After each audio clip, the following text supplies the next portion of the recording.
ദൈവമഹത്വത്തിലേക്ക് നിങ്ങൾക്കേവർക്കും സ്വാഗതം. IMS ധ്യാനഭവനത്തിൽ നിന്നും സ്നേഹാശംസകൾ നിങ്ങൾക്ക് നേരുന്നു. എത്ര കടുപ്പമുള്ള മരത്തിലും തുളച്ചു കയറുവാനുള്ള കഴിവ് വണ്ടിനുണ്ട്. എന്നാൽ അത് കൂമ്പിയ താമരപ്പൂവിൽ അകപ്പെട്ടു കഴിഞ്ഞാൽ അതിന് ഉള്ളിൽ തന്നെ ഇരുന്ന് ജീവൻ ഒടുക്കുകയാണ് പതിവ്. താമര ഇതളുകളുടെ മാർദ്ദവും സുഖശീതളാവസ്ഥയും ആവോളം ആസ്വദിക്കുന്ന വണ്ട് സുഖത്തിൽ ആണ്ടുപോകുന്നു. ആനന്ദദായകമായ ആ അവസ്ഥ ഭേദിച്ച് പുറത്തു കടക്കാൻ വണ്ട് ശ്രമിക്കാറില്ല. ഫലമോ പൂവിനുള്ളിലെ സമൃദ്ധി ആ വണ്ടിൻ്റെ വിനാശനത്തിന് ഹേതുവായിത്തീരുന്നു.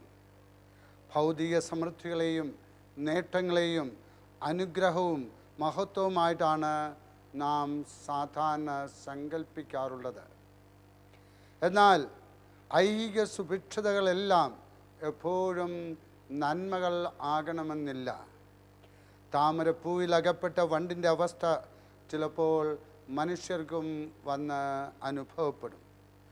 തന്നെയും സ്വധർമ്മവും വിസ്മരിച്ച് മനുഷ്യൻ പലപ്പോഴും നാശത്തിലേക്ക് ചരിക്കുന്ന അവസ്ഥയിലേക്ക് വരുന്നു.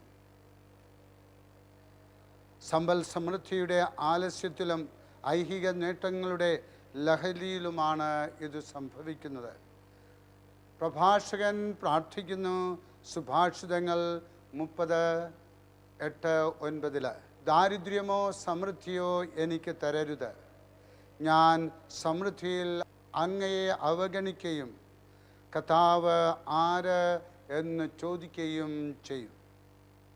നിത്യരക്ഷയിലേക്കോ നിത്യനാശത്തിലേക്കോ തിരിയാവുന്ന ഒരു വഴിവക്കിലാണ് മനുഷ്യജീവിതം.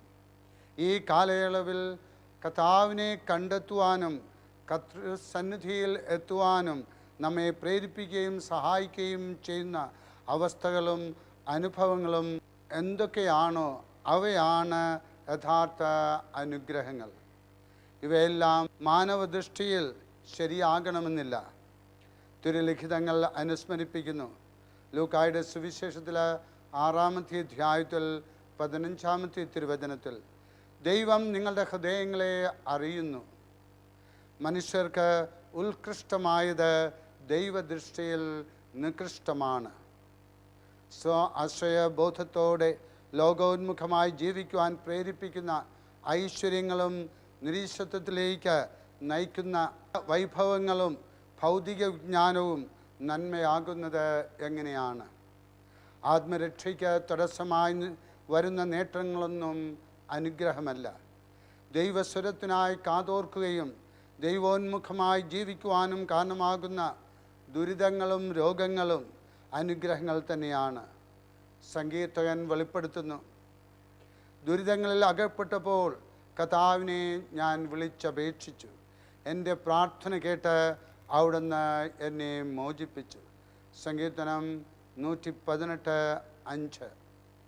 ലോഹക്കൂട്ട് മൂശയിൽ ഒഴിച്ചുരുക്കി അതിൽ നിന്ന് പരിശുദ്ധമായ സ്വർണത്തെ സ്വർണ്ണപ്പണിക്കാരൻ തരം തിരിക്കുന്നത് പോലെ ആത്മജ്ഞാനത്തിലും നിത്യരക്ഷയ്ക്ക് ഉപകരിക്കുന്ന യഥാർത്ഥ അനുഗ്രഹങ്ങളെ അനുദിന ജീവിതാനുഭവത്തിൽ നിന്ന് നമുക്ക് കണ്ടെത്തുവാൻ സാധിക്കും.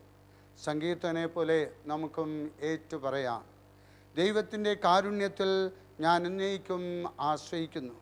അങ്ങ് നൽകിയ അനുഗ്രഹങ്ങളെ പ്രതി ഞാൻ എന്നേക്കും ആശ്രയിക്കുന്നു.